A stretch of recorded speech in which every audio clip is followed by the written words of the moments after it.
Hey everyone, in today's video, I'll show you how to fix broken invite buttons and missing friends in Steam games on Windows 10. So let's dive in. First, ensure the Steam overlay is enabled.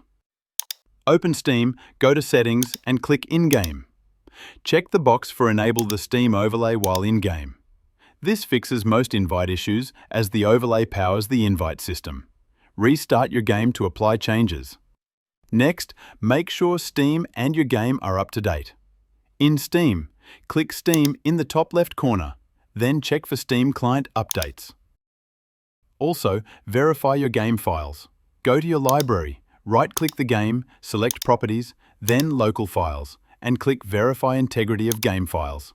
Sometimes, Windows Firewall blocks Steam's connection.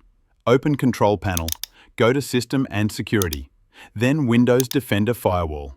Click Allow an app or feature, find Steam, and ensure both private and public boxes are checked. Save changes.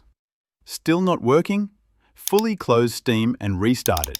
Also, reboot your router to refresh your network. This can resolve missing friends or broken invite buttons caused by connectivity issues. That's it. Your invite buttons should now work. If not, please drop a comment below, and I'll be happy to help you out. Subscribe, and hit the bell for more tech fixes. See you in the next one.